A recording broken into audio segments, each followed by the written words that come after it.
Good morning, Radhe Radhe বন্ধুরা। এখন সকাল 7টা মতো বাজে আর আজকে সোমবার।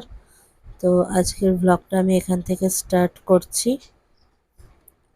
সকালবেলা উঠে আমি সবার প্রথমে স্নান করে নিই, দিয়ে তুলসী প্রণাম করি, তুলসী গাছে জল দিই, সূর্য প্রণাম করি আর তুলসী প্রণাম করি করে আমি ঘরে চলে আসি বিছানা গুছাতে। আমি সকালবেলা বিছানা গুছিয়ে ঘর থেকে বেরোই।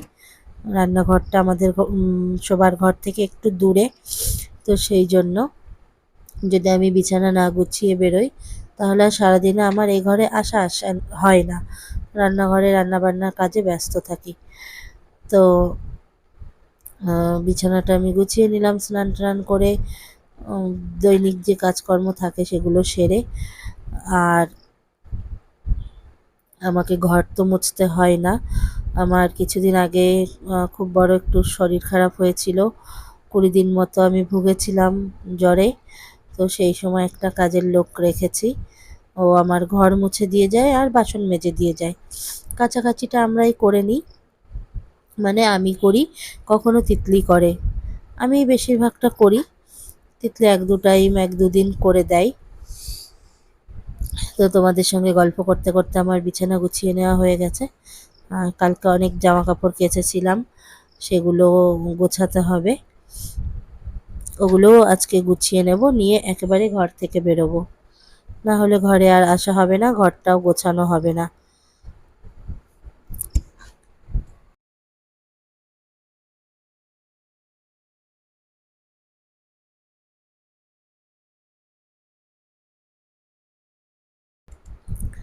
তিতলির পরীক্ষা আছে, ও পরীক্ষা দিতে যাবে। তো সেই জন্য ওকেও বলতে পারবো না যে জামা কাপড়গুলো গুছিয়ে ফেলার কথা। সেই জন্য আমিই করে বেরোবো। আর আমার একটু ঠান্ডাও লেগেছে আবারও, শরীরটা খারাপ করেছে, নাকে নাকে কথা হচ্ছে। নিশ্চয়ই আমার কথা শুনে বুঝতেই পারছো। তবুও ঘরের কাজ তো করতেই হবে। এইগুলো তো কেউ করবে না, এগুলো কেউ করে দেবে না। এগুলো নিজেকে করতেই হবে, যতই শরীর খারাপ থাকুক আর যাই থাকুক। আর এই আলনার এই ফাঁকাটা না আমি যতই গুছিয়ে পরিষ্কার করে রাখি, তিতলির দেবাঞ্জন যা পাবে এখানে এনেই ভর্তি করবে। এই জায়গাটা আমাকে রোজই গুছাতে হয়, পরিষ্কার করতে হয়। তো বাড়িতে বাচ্চা থাকলে এরকম তো একটু হবেই, কিন্তু রোজ একই জায়গা পরিষ্কার করতে না বিরক্তও লাগে।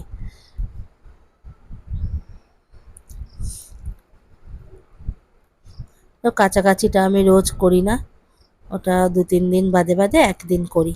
তো সেজন্য জামা কাপড়ের পরিমাণটাও একটু বেশি হয়ে যায়।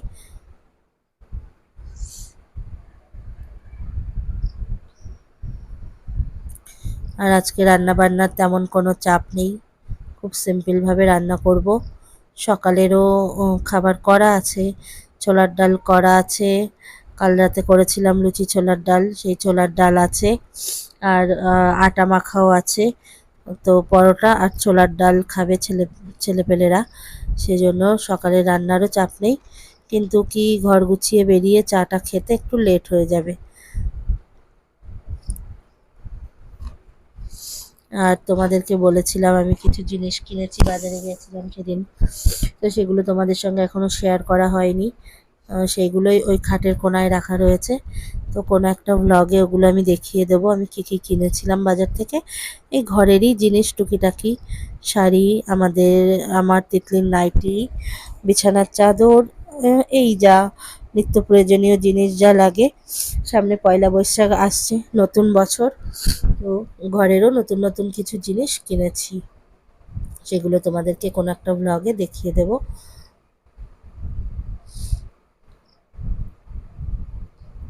তো এই আলনাতে আমার জামা কাপড় থাকে, আর তিতলিরও কিছু থাকে, কিন্তু তিতলির বেশিরভাগটা থাকে তিতলির ওপরের ঘরে, কারণ ও এখন ওপরের ঘরে শিফট হয়ে গেছে।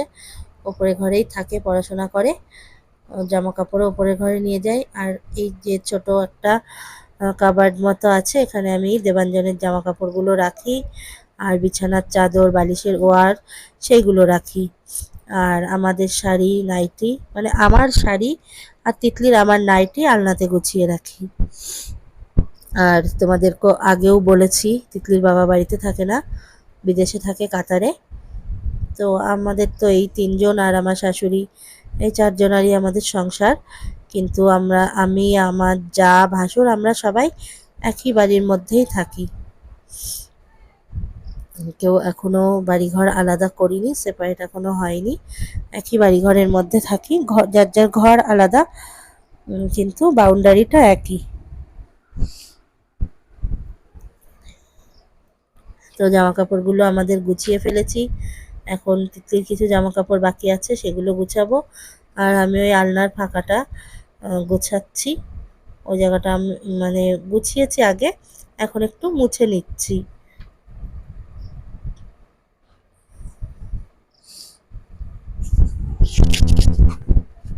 আর কি বলবো বন্ধুরা, আমার তো প্রচণ্ডই ঠান্ডা লেগেছে, খুবই ঠান্ডা লেগেছে, আমার কথা বলতেও কষ্ট হচ্ছে।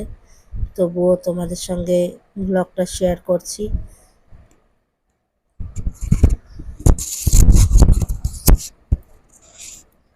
যদি কোনো কথা বুঝতে অসুবিধা হয় তো তোমরা একটু নিজের মনে করে অ্যাডজাস্ট করে নিও। তোমাদের সঙ্গে গল্প করতে করতে আমার জামা কাপড়গুলোও গুছিয়ে নেওয়া হয়ে গেছে। তিতলির ড্রেসটা গুছাবো না, আলনার ওপরেই রেখে দেবো, কারণ ওর আজকে আবার পরীক্ষা আছে। ও খানিক পরেই খাওয়া দাওয়া করে পরীক্ষা দিতে বেরোবে।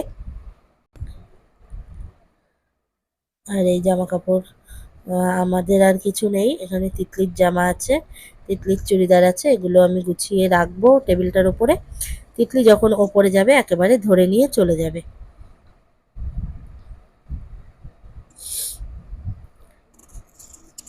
আর সকালবেলা যদি সব কাজ গুছিয়ে নেওয়া যায় তাহলে সারা দিনটা পুরো ফ্রি থাকা যায়।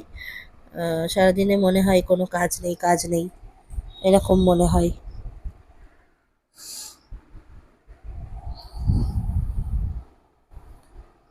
তো তোমাদের সঙ্গে কথা বলতে বলতে আমার ঘরও গুছিয়ে নেওয়া হয়ে গেছে।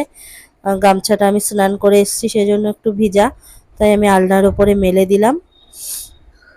দেখো জানলা দিয়ে আমার ঘরের রোদ্দুরও চলে এসছে। এখানে তিতলি দেবাঞ্জনের দুধ রেডি হয়ে গেছে। আর আমার আর যে কাজের মেয়েটা আছে ওর জন্য চা বসিয়েছি। না, শাশুড়িও চা খাবে আজকে, শাশুড়ির জন্যও নিয়েছি। আমুল দুধ নিয়েছি, চাটা ফুটে উঠেছে। আর এই যে আমুল দুধটা গুলিয়ে রেখেছি। শাশুড়ি আমাদেরকে ভাজা দিয়েছে খেতে, আর এই যে ওনাকে চা দিয়েছি। বিস্কুট নিয়ে চা নিয়ে উনি উঠে গেছে। আমার চা খাওয়া হয়ে গেছে। চাটা খেয়ে নিয়ে এবার তিতলির পরীক্ষা আছে, যেহেতু তাড়াতাড়ি আমাকে সকালের খাবার করতে হবে। সকালের খাবার করার জন্য আমি আর কাঠ ধরাবো না, আমি গ্যাসে সকালে খাবারটা করে দিয়েছি। দেখো, এই যে পরোটা, ঘি দিয়ে ভাজা পরোটা আর ছোলার ডাল। তিতলি, দেবাঞ্জন সবারই খুব ফেভারিট। তো দেবাঞ্জন পরোটা খাবে না, দেবাঞ্জন কালকের ডিমের কারিটা দিয়ে ভাত খাবে। আর তিতলি খাবে, খেয়ে নিচ্ছে পরোটা। এই যে দেবাঞ্জন ডিম দিয়ে ভাত খাচ্ছে।